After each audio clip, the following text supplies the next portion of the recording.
The attuning to our theme, which is... I don't know. It's authored, Mike. Come on. Thank you. Well, the three guys that were aiding the one hat stealer, they bolted, right? And Alex, my friend, and this guy are just like punching each other. I mean, they're just like standing, not even blocking, not anything like this, but like standing in front, like boom, boom, boom. I mean, if you read earlier, ravens come and feed him. When did that ever happen to you? I mean, alpha food is good, but it's not brought by ravens.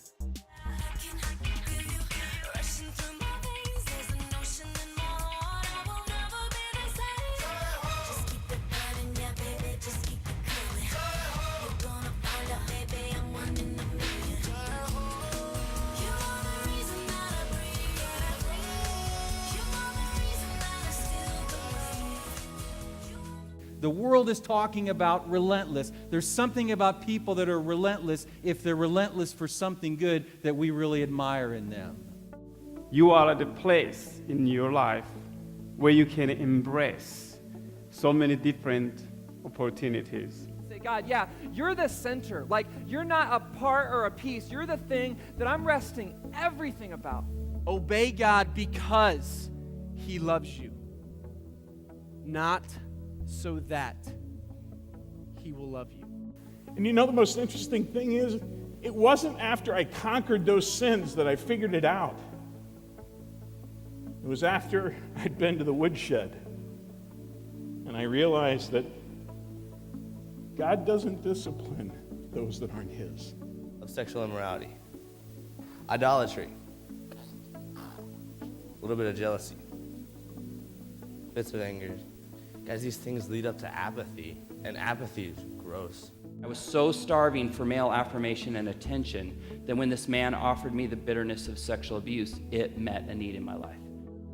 But I love it in John chapter 1 that it talks about that I was born not of the will of man or of the will of the flesh, but I was born of the will of God. And so even though my mom didn't want me here and I didn't necessarily want to be here, that God willed me into existence.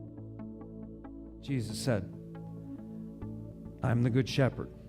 I have other sheep, and I must bring them. A Christian is a person with a relationship with Jesus Christ. It's a person who has been saved by the grace of God through faith. Liars, hypocrites, superficial people. I like to say that every name has a story, and every story has a wound. It is possible for us to allow the past to define who we are. I don't want anyone to know that I sin. Well, we pretty much already know that. And here's what Jesus does. When He sees that we can't get up to where He is, He comes down to where we are. So Jesus changes His word and He says, Peter, do you phileo me? Don't quit. Don't quit. Finish well. We're on a special journey together, and we all know that.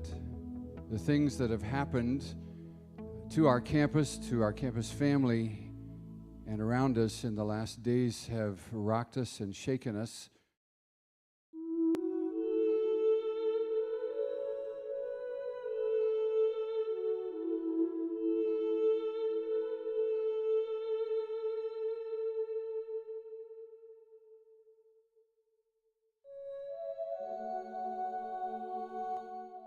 It's a story about a college athlete impacting the life of a little girl.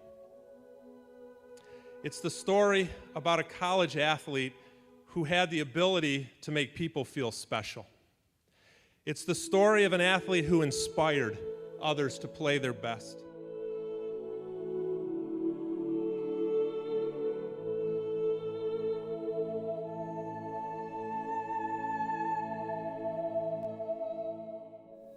At times like this, we ask lots of questions. Why? And we ask it again, why? And again, why? Why Mallory? Why now? The question that haunts me is this. In whatever life I have left, What one thing must I do, even if I have to sacrifice everything else to do this one thing? We had Mallory pick up half the deck, right? And she didn't even realize that we had cheated, like did it for her. And she's just like, guys, like this is crazy. I can't believe it. And she literally had half the deck. And you guys, she ended up beating us.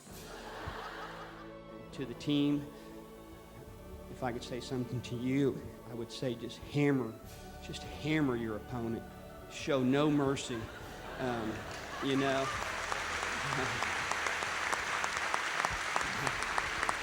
Thank you.